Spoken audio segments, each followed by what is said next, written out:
Hello and welcome to another National Road Safety Partnership Program webinar. Don't be a sleepy driver, managing sleep when working shifts. So this webinar is brought to you by the NRSPP and we'll discuss driving and sleep deprivation. My name is Jerome Carslake and I manage the NRSPP and its many activities. To find out more, please visit the NRSPP website and register for our newsletter to be kept up to date. So about today's session, it will go for approximately 60 minutes with plenty of time for discussion. We'll be recording the session today and it will be shared on the NRSPP website. As for all of our webinars, we really love to have our audience ask questions. So next slide, please, Carmel. If you can please type them into the box right here and I will ask them at the end of today's webinar. But we have got a couple of points where if we haven't really got the point through and Carmel wants to draw on you a little bit more, I can really ask her at that point, but she's going to be powering through quite a few slides and making it as interactive as possible. So please enter your questions in and we'll be able to fire them up at the end of the session. Now, our presenter today is Carmel Harrington, or I should say Dr. Carmel Harrington. Welcome to you. Oh, good afternoon, Jerome, and thank you for having the opportunity to talk about sleep. My pleasure. And so for those of you who don't know, Dr. Carmel Harrington has been working in the world of sleep for nearly 20 years. She's a former lawyer and educator and has a PhD in sleep medicine from Sydney University and consults with companies and educational institutions both here and overseas on sleep health. She is the Managing Director of Sleep for Health and an Honorary Research Fellow at the Children's Hospital Westmead. So we have quite the expert with us today. All right, Carmel, over to you. And thank you, Jerome, and thank you for everyone who's joined the webinar. So today, as Jerome has mentioned, is that we're going to talk about how to manage sleep when working shift. Almost 500 years ago, Shakespeare described sleep as the chief nourisher in life's feast. And I so agree with that definition, and it is so true. However, in the intervening years between Shakespeare's day and our current very busy lifestyle today, there has been a growing pervasiveness of the idea that sleep is for the weak, or I will sleep when I'm dead. Now, unfortunately, we do this at a great cost. That attitude is costing us personally, both physically and mentally. And I'm going to share with you a very interesting fact. Now, if I was to take this rat and totally deprive it of water, it would die between day 13 and 16. If I took another rat and totally deprived that rat of food, it would die between day 23 and 25. However, if I took another rat and totally deprived it of sleep, it would die between day 17 and day 21. That means that the rat would die sooner from lack of sleep than lack of food. We recognise, of course, how important food and water is to our survival, but many of us fail to recognise just how important sleep is to our ongoing survival. And indeed, we do know from massive amounts of research that if we're not getting enough sleep, it will definitely and significantly adversely affect our health. It will increase likelihood of diabetes, cardiovascular disease, heart attack, etc., etc. However, I don't have a lot of time today to talk about everything, so I'm going to concentrate mostly on what happens to our brain and what happens to our ability to perform and to think well when we don't get enough sleep. So I want you to think personally about the last time you didn't manage to get enough sleep, or you weren't getting the sleep that you required. I want you to think about how well you were thinking. Now, most of you will recognise that when you're sleep deprived, you feel a bit foggy. You actually find thinking process a little bit difficult, and you might even sometimes call that out, like things like, look, I'm not thinking very well today, the baby kept me up all night. I also want you to think about how well you were behaving when you weren't getting enough sleep. And most of us recognise that when we're sleep deprived and not getting the sleep we require, we actually are a little bit more cranky. We're less tolerant with the children, we're probably a bit short with our partner, and certainly sometimes we're definitely disengaged with the processes of work. So our behaviour suffers, and it suffers in the short term, as does our ability to think well. But lastly, I want you to think about, how did you feel? Were you feeling motivated and excited and happy about life? Or are you feeling a bit down in the dumps and tired and grumpy? Well, of course, most of us recognise that, indeed, that when we're sleep deprived, we don't feel happy. where we're more likely to be sad, to feel disengaged with what's going on around us. So even in the short term, we have very significant adverse outcomes on our ability to think and behave when we are sleep deprived.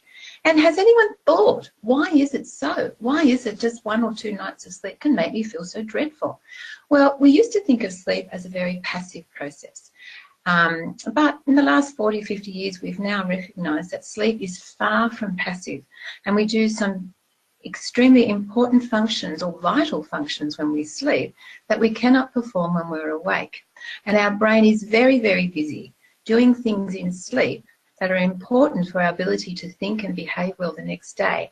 And importantly, it cannot do these things when we are awake. So I'm going to show you, illustrate very clearly how busy our brain is when we're sleeping. So this is a picture of 2 brain scans. Now they're called functional MRIs, and what they do is they look at the level of activity in the brain. So as you can see here, the deactivated bits are the blue and the green, and they're the cold bits of the brain. So not a lot of thinking's going on in those structures.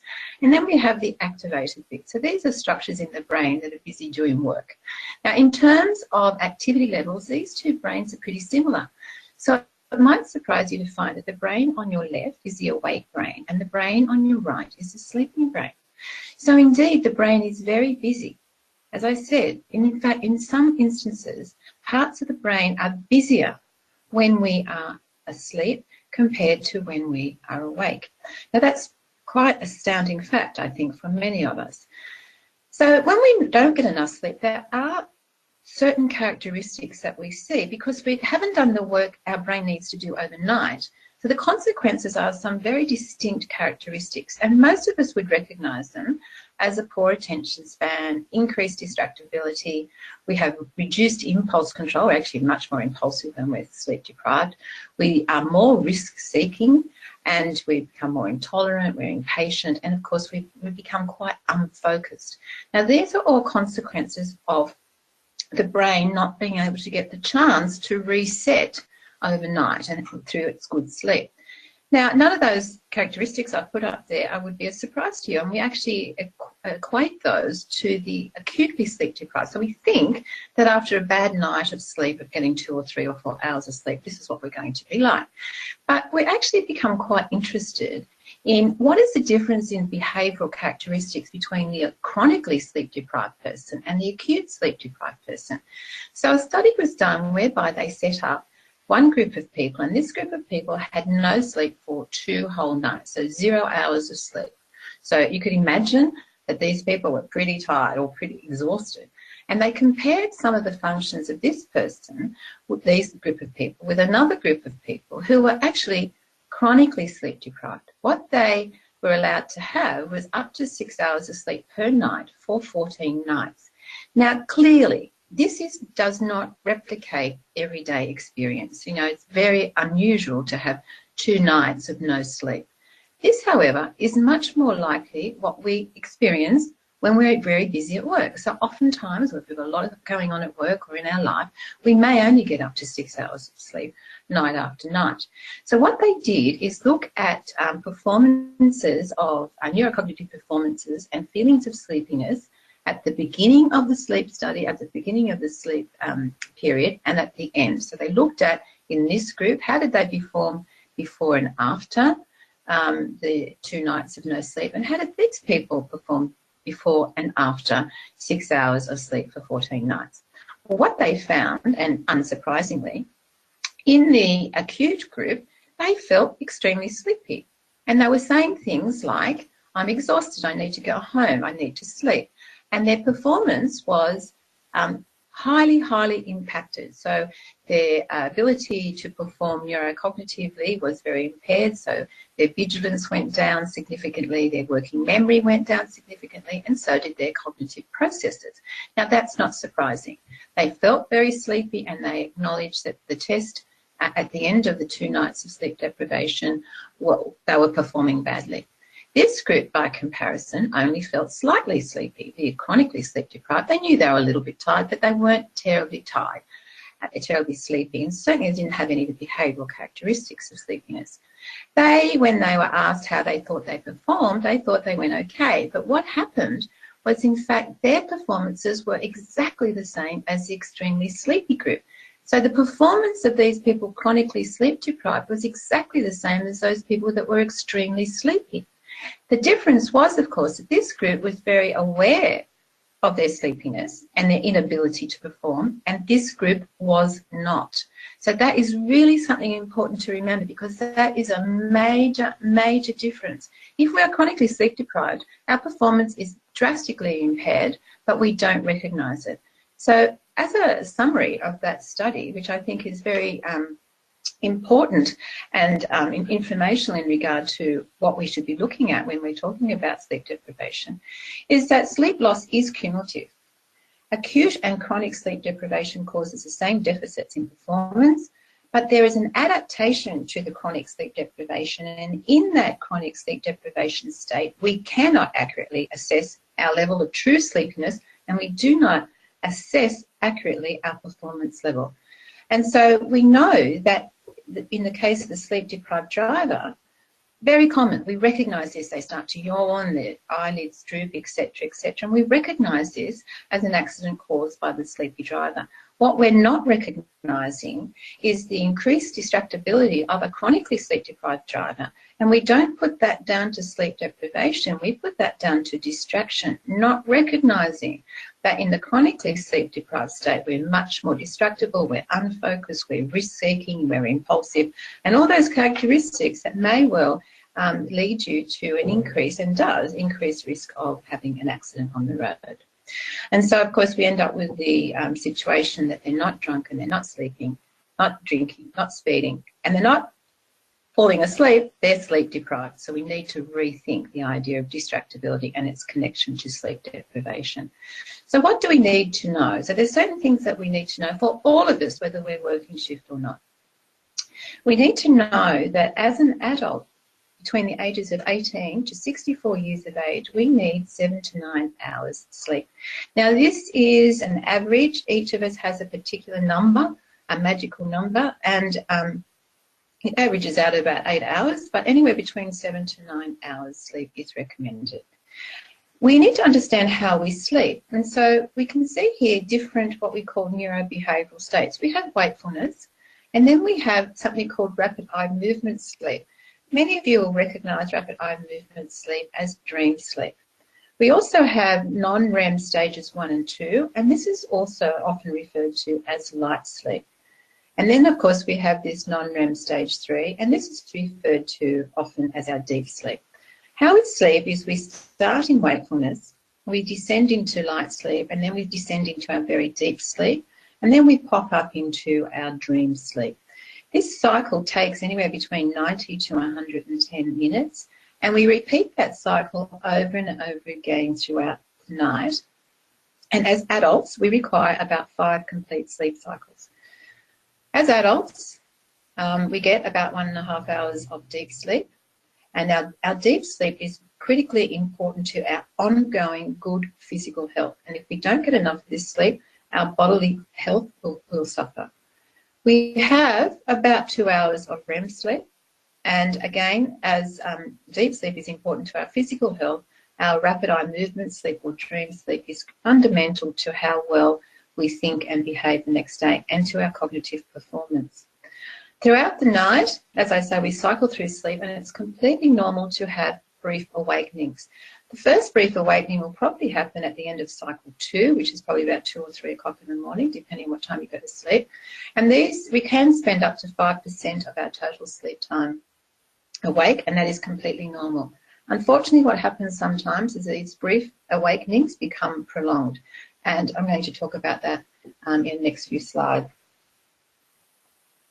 What sets up our sleep very much is what we call our daily rhythm of alertness. And you can see in this graph here on the vertical axis we have increasing alertness, and here on our horizontal axis we have the time of the day. So if we look here between 5 a.m. one morning and 5 a.m. the next morning, this is our 24-hour period. And we look at our cycle of alertness, you can see it's a waveform.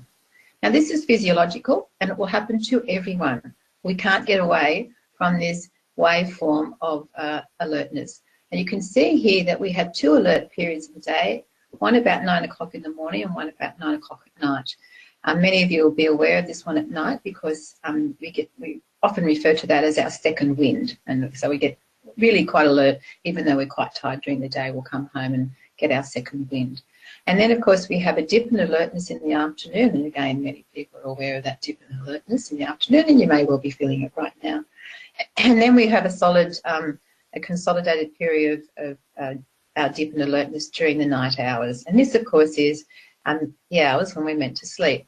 And this cycle of alertness, this waveform of alertness, is set up every single day. Now, it's set up every single day when we wake up in the morning. And it's set up by something called melatonin. Now, melatonin is a very, very important hormone, and most of you would have heard of it. It's referred to as our master hormone, but it's also critical in the story of sleep. The way it works is our eye detects the light around us. So when our eye detects a fading light, it sends a message back to the centre of the brain, and the brain starts to produce melatonin. And so in the evening when the sun starts to go down, our eye detects that fading light and starts to produce melatonin. And after we start to produce melatonin, about an hour and a half after we do so, we'll be feeling like we want to go to sleep, and we will be able to go to sleep if we're in a position to do so. Once we go to sleep and we wake up in the morning and the sun comes up and we expose our eye to the bright light, there's an off switch of production of melatonin. Now, that is really important because it's this off switch of melatonin that sets up our 24-hour cycle, so that when we off switch melatonin production, about 16 hours later, we'll be able to go to sleep if we're in a position to do so. Now, this system has worked exceptionally well forever. All animals work on this system of melatonin production, encouraging them to, sleep or not sleep at certain times. But however, we've just recently engaged, or in the last 10 years, engaged in a social experiment that most of us had no concept that we were engaging in. And many, if not most of us, actually do this at night, or we do this. And so, of course, our brain, while it's very, very smart, it actually cannot tell the difference between the bright light of the screen and the bright light of the sun. So it is not going to produce this marvellous hormone of sleep when we're looking at the screen. So many of us are having quite fragmented sleep. We're not getting enough sleep, so our duration is getting much shorter, and we're having trouble getting off to sleep. So we need to really examine our lifestyle behaviours in order to allow us to get the sleep we need.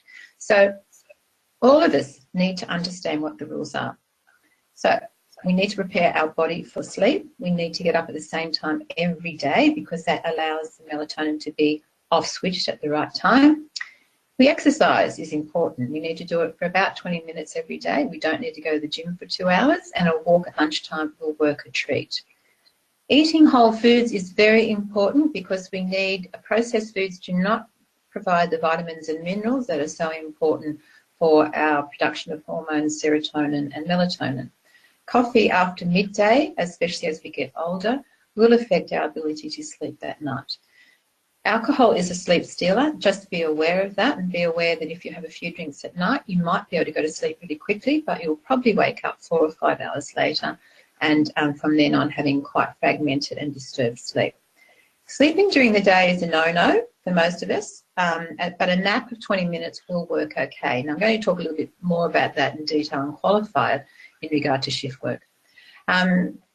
A small meal at night is a good idea, and especially no big meal within 3 hours of bedtime, because we will find it hard to sleep if we are still trying to digest food. And this is very important when we come to shift work.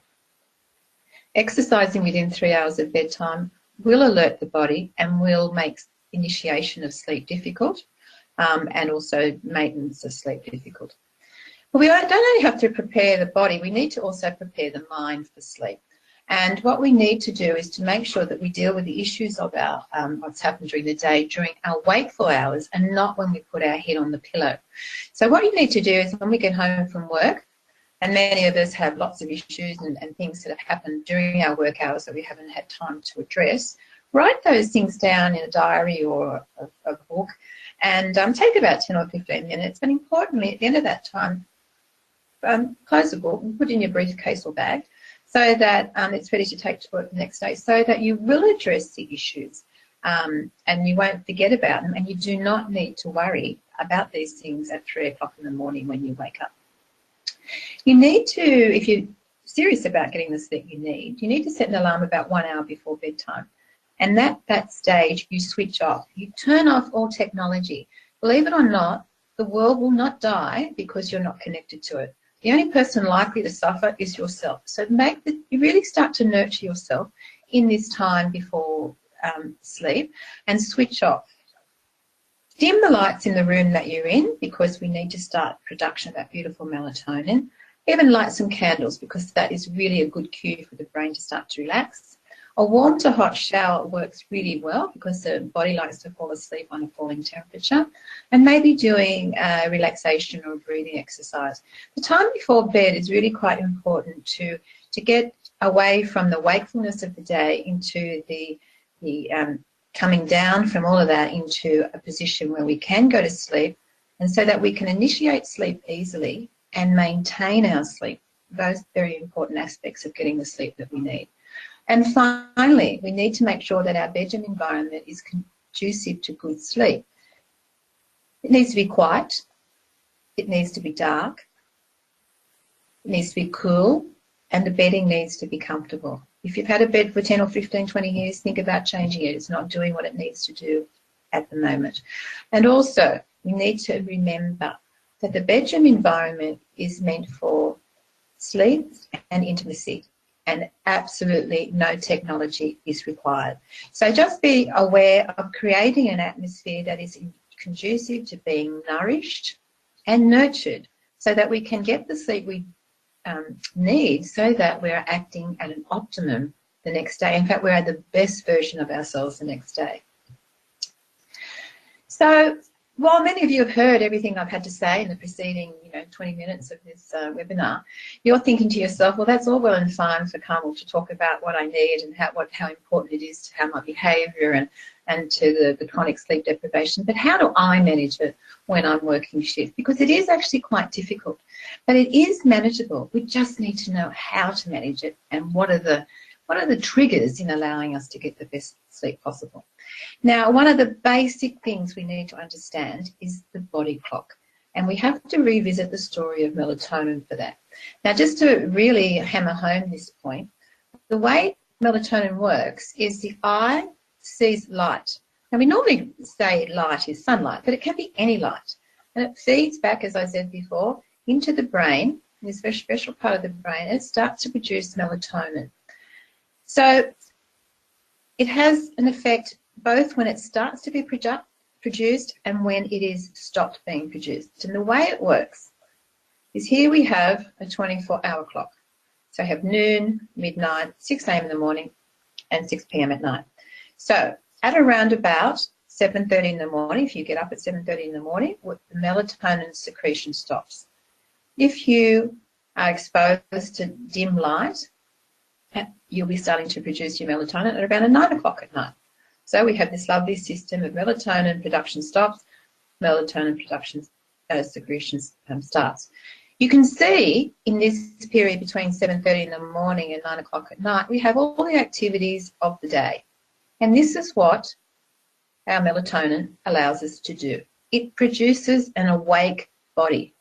And that's what we need, because that's how we survive. We need to do all those things like eating and running and exercising and getting rid of our waste products. We need to do that to survive.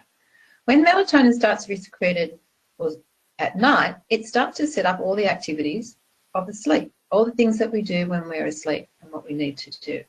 And now it's a system that works very, very well. And by and large, it responds to sunlight. But every so often, or in fact quite often, there's a misalignment between what's happening in our internal body clock and the outside world. When there is such a misalignment, what we see are particular behavioural characteristics. There's fatigue during the day, we have difficulty falling asleep or staying asleep, we feel not quite so well, we have difficulty being alert, we have stomach problems like constipation or diarrhoea, and we're very labile in our mood, so we keep changing our mood. Now, when we feel like this, when there is a misalignment of our internal body to the external world, we actually feel pretty rotten. And a prime example of this is jet lag. So many of you would have experienced jet lag, and this is just that misalignment of what is happening inside with our body clock and the external cues. Now, what we know is many shift workers suffer this misalignment between the internal body clock and the outside world. As a consequence, many shift workers have the same behavioural characteristics because they are often chronically sleep deprived and on average get 2 to 4 hours less sleep than they require. They're more likely to be awakened by noises or people, so they spend a little bit more time in light sleep. They're less likely to feel well rested when they wake up. They have stomach problems as well and also suffer mood changes. Now, this is because a lot of shift workers actually don't know how to work with their body clock and with light and with melatonin. And this is the purpose of this webinar. How do I manage the external world with my internal body clock? If we don't do that, there are substantial consequences and there's public costs. So if you've got fatigue and you're working in a public area, that we can incur major accidents, and some of the more high-profile ones are the Exxon Valdez oil spill, the Bhopal mine disaster, and the Chernobyl nuclear disaster. Now, they're all being put down to lack of sleep and happened for these poor workers who haven't been able to manage their sleep well. So they haven't got good performance. They're not thinking well. They've got all the characteristics of sleep deprivation that we've mentioned earlier on. But there's not just public costs, there's also personal costs. If we don't get on top of this issue of getting the sleep that we require and managing our internal body clock, we know that shift work is linked to a lot of personal health issues like gastrointestinal disorders, obesity, heart attacks, type 2 diabetes, strokes, and some hormonal cancers. So it is important that we get on top of it for all sorts of reasons. So how do you do it? So there's a few things we need to recognise. There's a few things we can focus our attention on in order to manage our internal clock, which is all the things that it does that I showed you earlier, while we're working shift. We have to look at work schedules. How are they being managed? We have to look at how do we manage sleep and nap schedules? What's our diet? What are the sleep aids that we should be thinking about? And how do we actually prepare for sleep in a world that we might be trying to get to sleep at 9 o'clock in the morning? Okay, looking first at work schedules. Research is very clear on this. Forward rotating shifts work best. So if you're on a shift schedule, you need to start with your day shift, then go to evening shift, then to night shift, and then to morning shift. So that forward rotation is much better on the body. And rotating shifts quickly every 2 or 3 days is better than changing them every 5 to 7 days. And the research is clear on that. So if you want to set up the best work schedules, we should be looking at forward rotating, fast forward rotating shifts. We need to think about how we schedule our sleeps and naps. So if you're doing an evening or night shift, try to fit in a 90-minute sleep before starting. Now, 90 minutes sleep is a complete sleep cycle. So you go through your light, your deep, and your dream sleep. You need to make sure that you need enough time, leave enough time after that sleep to shake off the sleepy feeling. So you need to, after the 90 minutes, get up, do a bit of exercise, making sure that you're well and truly over any sleepiness that's incurred as a consequence of having that sleep before the shift. If possible, it's a good idea to nap during the night shift lunch hour, about 15 to 20 minutes only. And research shows that if you have a nap around about 2 o'clock in the morning, it can work very well when you're doing a night shift. Importantly, make sure that you can wake up quite well and do a bit of exercise when you get up from your 15 to 20-minute nap. And if you're feeling sleepy after your evening shift or night shift, again, take a 15 to 20-minute nap before driving home. This will alert you and allow you to drive home safely, and it will not affect your ability to fall asleep when you get home. And many people think it will, but in fact research shows if you keep it down to 20 minutes, it will not affect your ability to sleep once you get home. So using sleep and nap schedules in a judicious manner will help you survive and will help you get the sleep that you need. You need to think, quickly, yes. Carol. Sorry, Yep. just to interrupt. I've got a question here from Andrew saying, I've read a 15 to 20-minute power nap is as effective as 2 hours of sleep. Are you able to comment? It's not as effective as 2 hours of sleep because it doesn't do the work of a 2-hour sleep cycle. However, what it is very good at is it actually takes away the sleeping neurotransmitter in our brain called adenosine. Now, once we get rid of adenosine, our brain doesn't feel as sleepy and it actually becomes quite alert. And that's what it does. It doesn't take away the ability to sleep in our... I differentiate between napping, which is 15 to 20 minutes, and a sleep, which is 90 to 110 minutes, which is what Andrew was talking about. That's a sleep as opposed to a nap. But we can use the naps very judiciously to alert the brain. It doesn't do all the body work that we need to do. It doesn't do the REM, the dream sleep work we need to do. But it actually is very good at alerting the brain if we need to maintain wakefulness. Thanks, Carol. Okay, good. We need also, moving on from the sleep and the nap schedules, we need also to recognise the importance of diet. And this plays out very importantly in the shift work situation. Shift workers need to eat 3 regular meals spaced evenly over the course of the day or the 24-hour period that they're working with, the 12 hours of wakefulness that they're working with. For night shift workers, the largest meal should be at the start of the night shift, not during the night shift and not when you get home, but at the start. You need to eat a medium-sized meal during the shift and only a small meal at the end of the shift. Remember, at the end of your shift, if you're working nights or evenings, you want to go to sleep. So having a large meal towards the end of the shift is not going to allow you to fall asleep. And you avoid eating a lot of snacks and fast foods because research is very clear. High fat, high sugar diet actually fragments our sleeps and reduces our ability to maintain sleep. So try to avoid eating snacks and fast food. Concentrate on things like fruits, vegetables and cereals. Nuts are really good as well in that regard. So try to manage your diet in a knowing way, because when we're tired and working shifts, sometimes we just grab at some food. Don't do that. Be prepared. Prepare your diet because it really will affect your ability to sleep. We need to be aware of sleep aids. Now, sleep aids can be very important, but you need to be aware. So keep in mind that prescribed sleeping pills are not a long-term solution. They do lose efficacy over time. So instead of just needing 1, you might need 1.5, and you might need 2, or you may not be working at all. They are sometimes useful in the short term, and we might need to take one occasionally. But if you're going back and back to your healthcare provider and getting new scripts all the time for sleeping pills, just stop and have a discussion with your healthcare provider and say, I don't think I'm solving the problem. What is causing my lack of sleep, my inability to sleep?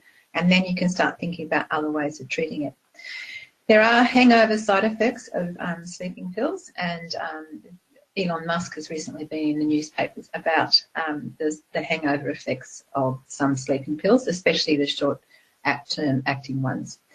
And as I say, they do not resolve the underlying sleep problem. So if you find that you've been using sleeping pills for a long time, or you're getting new scripts over and over again, start to think about what actually is my sleeping problem and how am I going to resolve it. Sometimes there's over-the-counter sleep aids that we use, for example, antihistamines. Unfortunately, these also lose efficacy very quickly. So instead of just needing 1 to give us that sleepiness feeling, we need to use many more than that. And the side effect of drowsiness can be severe and have been implicated in occupational accidents. So be very judicious in your use of sleep aids. I don't say don't use them, but think about them before you use them. And if you're using them a lot or have been using them long term, have a conversation with your healthcare provider, because sleep is natural. Our body will allow us to sleep if we give it an opportunity to do so and we do it in the right manner.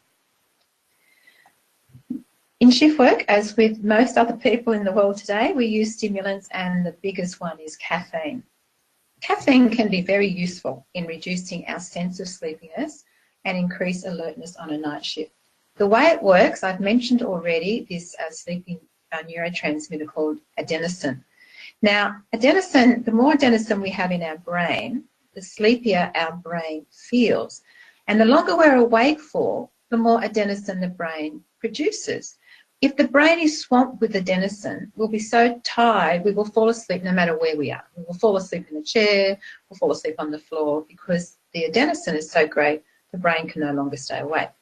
Now, the way coffee works is coffee sits on the receptor sites of the adenosine, where the adenosine should be, so the brain can't see how much adenosine is in the brain. So it's tricked into thinking it's alert. But the trouble with coffee, it's got a half-life.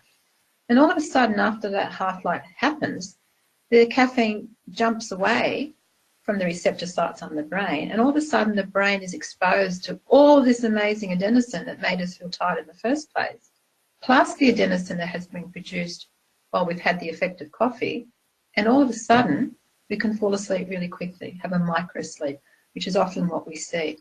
So while it can be very effective at reducing our sleep in the short term, our sleepiness in the short term, and increasing our alertness, we don't want to be having it within 6 hours desired bedtime, because we won't be able to get to sleep. The simple reason the brain can't see that sleepy neurotransmitter. We have to wait, so be aware. Don't have it towards the end of your shift if you want to go to sleep when you get home. It's a short-term solution, it can be good, but just be aware of it.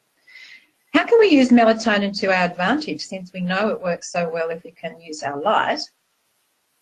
Well, we know if it can be effective in promoting sleep onset, initiating sleep, and making us sleep well and consolidate it throughout the night. In the short term, we also know it's fairly safe. And in healthy adults, it's been shown to have no serious side effects. The proviso of all that is, though, that we don't actually know the long-term effects of taking it on a regular basis. So the way I advise you using melatonin is in much the same way as I would advise you if you had jet lag.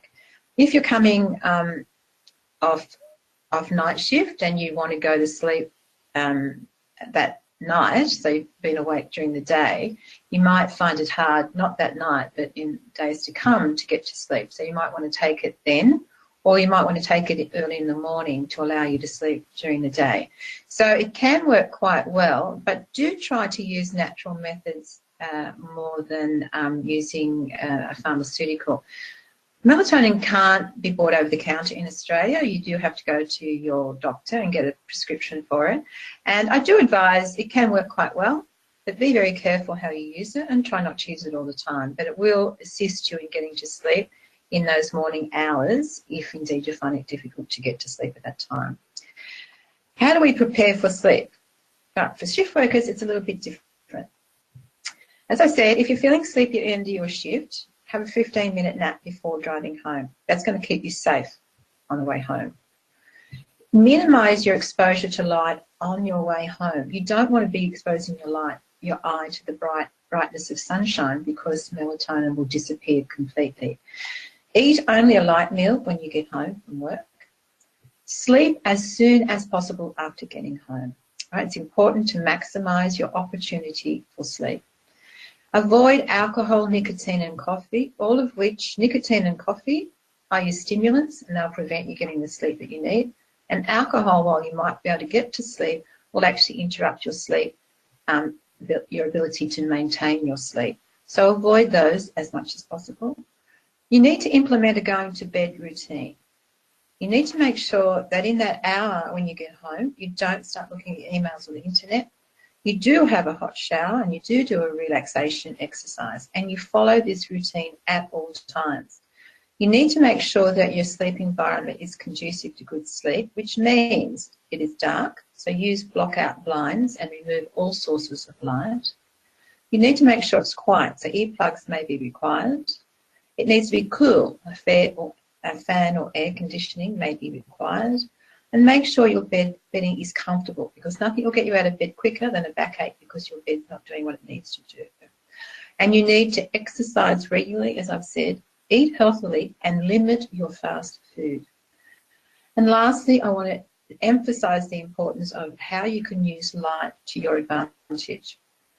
Exposure to bright light can help adjust the body's sleep cycle. So artificial bright light works like sunshine. So we don't have to have sunlight. We can use our bright light, artificial bright light. And how to use it? Well, pre-shift, before you're going on an evening or a night shift, use bright light at the start of the shift because it increases your awareness and in your alertness. It works very well. Exercise can also, so if you combine exercise and light at the start of the shift, that's a great thing. During your shift, your bright light during the night hours will increase your alertness. And post-shift, avoid the daylight when you come off work and want to go to sleep. Use dark wraparound sunglasses on the way home and minimise, and when you get home, minimise your exposure to light and do all the things I've spoken about and try to get to bed as soon as possible or to sleep as soon as possible.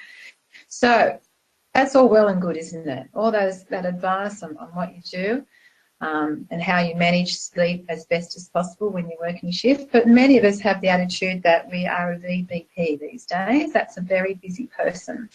And unfortunately, all of us are very busy people. And sometimes shift workers, because they try to manage daytime activities with nighttime work, are busier than most of us. But while life is very unfair in many circumstances, it's very equal in how many hours we all get in one day. We all get the same 24 hours, but it's how we manage our time that really matters. So I like to divide our day up arithmetically and make it very simple for everyone to understand. We have three sections of the day when we are in our working week. If we're working a 12-hour shift, which is a very common shift these days to work, we have 12 hours of work. That's not negotiable, actually. If you're paid for 12 hours of work, you need to do 12 hours of work. We have 8 hours of sleep. Now, I say that this is non-negotiable as well. If you want to be a happy, healthy, well-balanced individual, you need 8 hours of sleep. So that's non-negotiable as well. And because that adds up to 20 hours, that means we've only got 4 hours of others. So if you're working shift overnight, evening or night shift, you haven't got the ability to pick the children up or do the shopping or do housework or do whatever or work a second job. You've only got 4 hours. However, many of us, when we want to do more here, we take from here. So we might have 12 hours here, 6 hours here and 6 hours here. That's not right. This is non-negotiable. So unfortunately, in our working week, when we're working shift, we only have so much of this time. If we're going to work longer here, the time does not get taken from here. It has to be taken from here. Otherwise, we are going to suffer all the consequences of sleep deprivation that I have spoken about. So always be aware. Do that simple arithmetic at the start of the day or examine what's been going on in your week and see how well you've been managing this three-way division of your 24 hours because, as I say, this is non-negotiable and this is non-negotiable. So I'd like to make sure for you to think after this talk, how do I prioritise my time? Am I trying to do too much in my other when really all I've got is 4 hours? Maybe that just is my time going to and from work, eating my meal, having my showers and just those sorts of things. So always be aware of what you do. So it is possible to sleep well when we're working shift, but we do need to be diligent in our approach. Think about what's happening, how we divide our day, what's our lifestyle like, and also implement appropriate strategies that I've spoken about. They are very important and they will help you develop your ability to manage your shift and your sleep. So I'd just like to leave you with this thought. What change are you going to make in your life so that indeed that you can manage sleep as well as possible? So thank you very much for your attention today, and I'm very, very happy to take questions. And Jerome, you may well have some. Oh, I do indeed, Carmel. So thank you very much for your time. Let me throw out first one here that's been sitting here, and I think this is a great sort of case study to tie it all together. So this is from Samantha. Can you suggest solutions to limited quality sleeps due to a workplace pressure such as 13-hour shifts for 7 days straight, night shift, with additional travel times to and from work and the occasional disturbance in a donga-style accommodation? Samantha, I have to say it's not possible. This So this idea of working 13-hour shift, I know it's happening, 13-hour shift for 7 days straight. What else was it? And you had to travel to and from work. Was that right, Jerome? To and from work, and that's for 7 days straight as well. Yeah, so I gather the to and from work might add on in an extra 2 hours. Is that correct? Maybe. So that's a 15-hour period of wakefulness. 15 hours of wakefulness, 7 days a week, 7 days straight. So that gives you 9 hours left over. Okay, so if you're working 13 hours straight and you're travelling 1 hour to work and 1 hour from work, you've got 9 hours in your 24 hours left over, which gives you 1 hour to eat your meal at home, to have a shower preparing you for work, and a shower when you get up to go to work. So it's just, again, this arithmetic. It is very, very difficult, and I encourage employers everywhere that about the fact that 13-hour shifts really are not sustainable. People do them, but at great cost to themselves. And I would suggest to the company and to productivity as well, 12-hour shifts are really a maximum that we should be aiming for, and no overtime with that. And you got a little chance for exercise in there as well. Absolutely. So if we do that simple arithmetic, as I say, we've got 1 hour left over. So really, it's not sustainable. And I would encourage Samantha to have a discussion about, it's not just about the worker, which I'm concerned about on an individual level, but the company should be thinking about, okay, what sort of productivity am I getting from these people when they're only given 1 hour outside of their need for sleep and they're working. And we know that sleep deprivation decreases productivity, increases mistake rate, and we talk about already the some of the larger occupational accidents that have been put down to sleep deprivation. Thanks for that, Carmel. And I guess next question flows on nicely from Andrew. What's the best method for reducing a sleep debt? So I could be facetious and say don't get one in the first place, but the way you do that is to start getting the sleep that you need on a regular basis, obviously. So what often happens if somebody is sleeping just 5 or 6 hours a night, they'll be really tired on the weekend. Sometimes they will be and sometimes they won't be. They're not going to be aware of it. But they might. I had a woman the other day who was sleeping 13 hours on a weekend, a day. And, of course, she wanted to know whether or not that was okay and whether or not she was going to be okay because she, got rid of the sleep debt. And my point to her was, well, you're going to make yourself feel better, but you're not going to make up for all those deficits that you've suffered throughout the week in our ability to repair our body and our brain, which is what happens when we sleep. So, Andrea, try getting the sleep you need on a regular basis. So if you're only getting 5 hours of night at the moment, try to get 7 hours, and increase that as much as you need to until you get to the point where you actually don't need an alarm clock to wake up, that you don't need, 5 or 6 cups of coffee to get going of a morning. So there's indicators of sleep debt or not getting enough sleep, and it's that not getting enough sleep that will create the sleep debt in the first place. But the only way you get rid of sleep debt actually is by sleeping, in a nutshell. That's great. So question here from Duncan. If you're on a long trip and have stopped for a coffee, what's the ballpark guesstimate of how long until the caffeine boost wears off? Well, actually, yeah, okay, so the caffeine boost will wear off. It depends on your age. So it depends on your metabolism.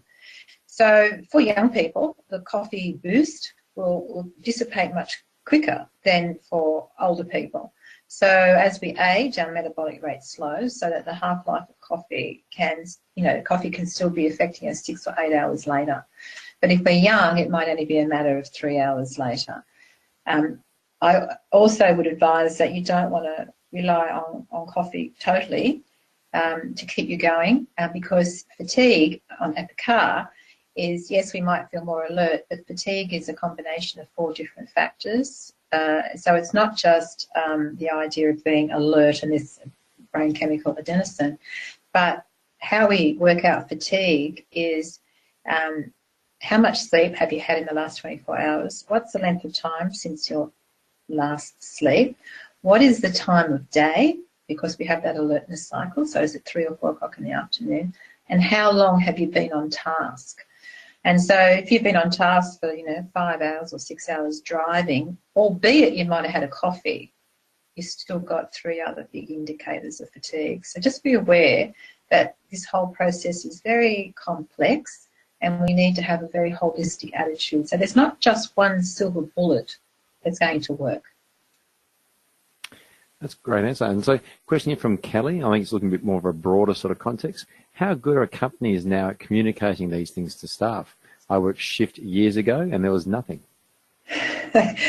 Kelly, I'd like to say it's really changed, but research tells me it hasn't. So, in a fairly large study that was published in probably about 2016, it found that about a third of companies were undertaking education, which has probably improved from the time that you worked shift. I don't know how long ago you were working shift. But indeed, the problem was that those people that worked night or evening shift weren't accessing the education because it was given during the day. Now, we don't need to be in that situation anymore. We've got technology. So and they have shown that technology, delivering things out of hours, can work very well with technology. And they did a nice study with looking at pilots and how do we deliver the appropriate education to pilots, and they did that via mobile technology. So there are solutions out there. We just have to get people interested enough in delivering it to their workers, because shift work's not going to go away. In fact, it's only going to increase. And about 20% of us work shift work. Our healthcare workers have to, our emergency responders, first responders, miners, all that sort of stuff. So it's not going to go away. But what we do need to do is let people know, how can I do it to the best of my ability and keep well? And there are solutions, as we've looked at today briefly, but we need to educate. And I really appreciate this time, Jerome, with you guys, to let people know how they can start on that journey. Great, and I'm going to combine two questions here. So one from Subhash and another one from Rachel. I recall from some articles that 6 hours sleep is ideal. Is this wrong? Can you clarify? And the other part is, I know people who boast about sleeping on 4 hours a day. Is that plausible? Yes. Now, to both of those questions, if we can go back to the slide I showed you about the difference between acute sleep deprivation and chronic sleep deprivation. So you know how I was talking about a group of people that were deprived totally of sleep for 2 days, and how they felt really tired and exhausted at the end of that time, and how when they were tested, their neurocognitive performance and their ability to be quick and process information quickly was really impaired.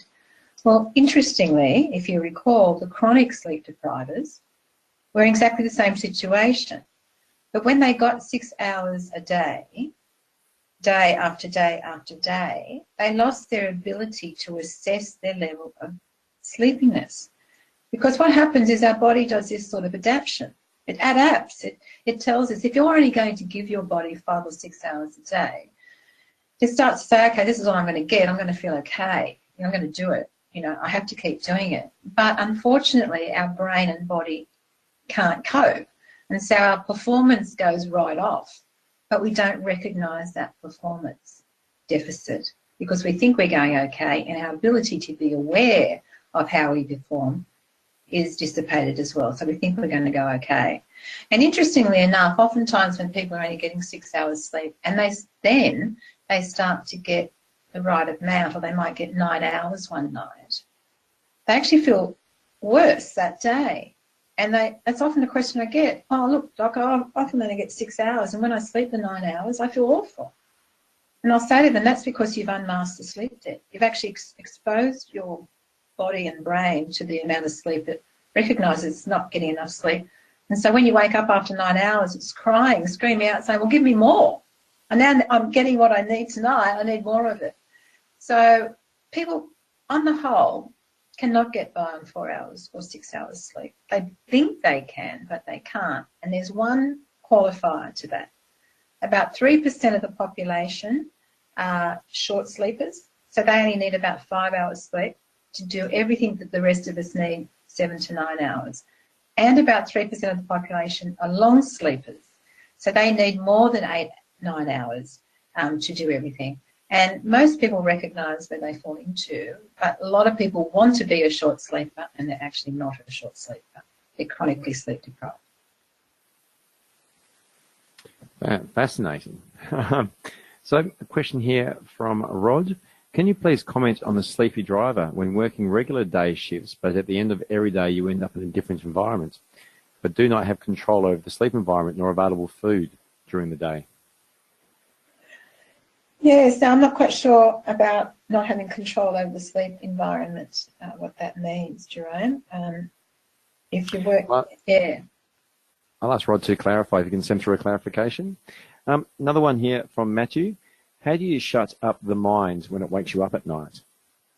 Yeah, look, that's so that's a really big issue. That's the 3 o'clock wake up that I referred to earlier. Now, there's a couple of things that we can do to improve that. Firstly, we make sure we have very, very disciplined sleep behaviours before going to sleep. So you switch off your technology 1 hour beforehand. You dim the lights in the room that you're in. You have a warm to hot shower. You do a relaxation exercise so that you start to get your body and brain, importantly, into that, relaxation mode. It's now time to sleep, be nurtured, be nourished, etc., etc. So that is so critical to our ability to initiate and to maintain sleep.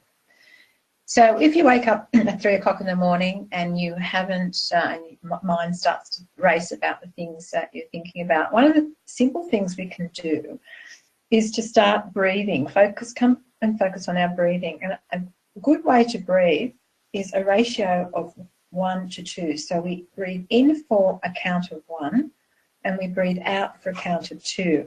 Now, when we do that, so that breathing in for 1 and out for 2, we stimulate something called the parasympathetic system, which is the nervous system that looks after us when we are asleep. If we don't have this operating quite nicely at 3 o'clock in the morning, we actually have something that keeps us alert with the sympathetic system, and that produces adrenaline and cortisol, and so we can't sleep when that's happening. So the first thing we should do when we wake up and we feel a little bit agitated or preoccupied with other things going on, start thinking about our breath, so that 1 to 2. And at the same time, once we have our breath in order, we can do something called progressive relaxation, where we sort of just go through our body and we contract or squeeze our feet and then let them go, then with our knees let go, buttocks let go, and we go through our whole body till we come to the top of our head. And that should actually relax us into a position there we might be able to go to sleep. If we don't get to sleep after all that, just accept it. Just say, okay, I'm relaxed, I'm laying here, I'm not going to go to sleep, but eventually I will. I think we have to accept sometimes that there's nights we're going to have poor sleep, and that's the reality sometimes. Thank you. So Rod's clarified. So he's saying here, when working in remote locations, and that is your job as a driver. Right. Okay. So you're moving from place to place.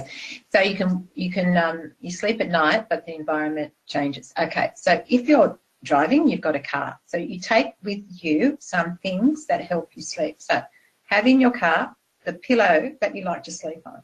Have in your car eye mask so that you can create darkness no matter how light it is outside. Earplugs so that no matter how noisy it is outside, that you have your earplugs on.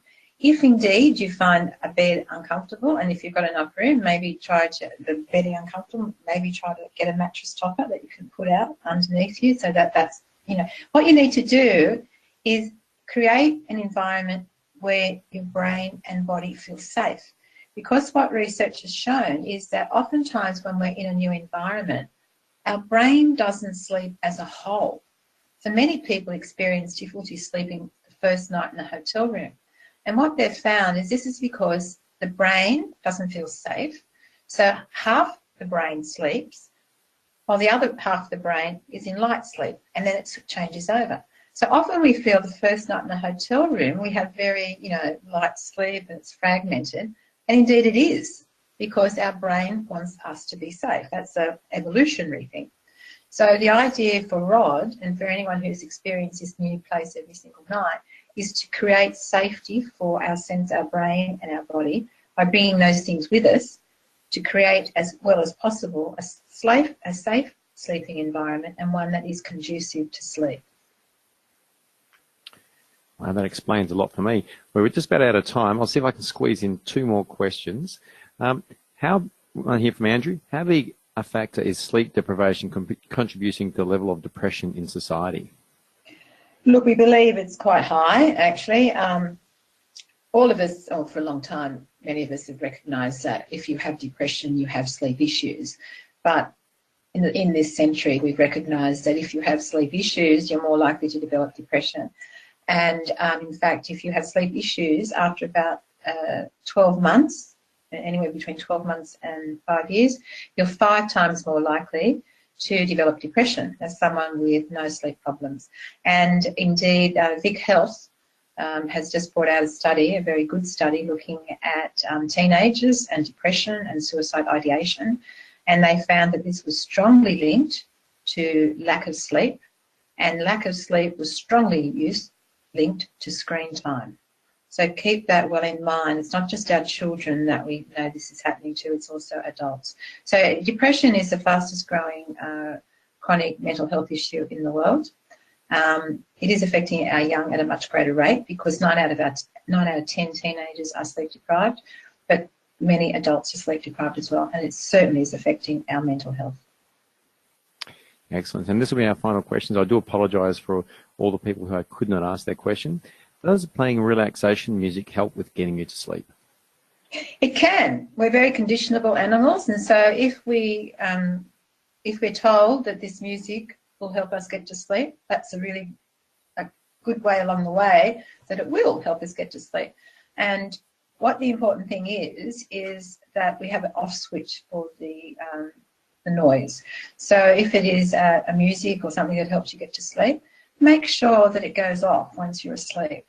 Because if we have ongoing noise, then again, the body doesn't like to go into deep sleep because it's not safe. We find it very difficult to arouse from deep sleep. So it will keep us in light sleep. So have a timer on your music, but certainly music can work quite well in relaxing us and starting to do that conditioning cues. Okay, this is my music I go to sleep to, ergo I go to sleep. So it can work a treat, yes, absolutely. I think that's a great one to close on. So thank you very much for your time. If you can just go to the final slide, please, Carmel. Yes. Okay. And thank you to our audience. And if you can just register for our newsletter, you'll be kept up to date of upcoming webinars and events exactly like this. So thank you very much for your time, Carmel, and thank you so much to our audience today. My pleasure, and thank you. And for those questions we didn't get to, I'll pass them on to Carmel, and hopefully we'll get a chance to get them back to you. So thank you all very much. Have a lovely day.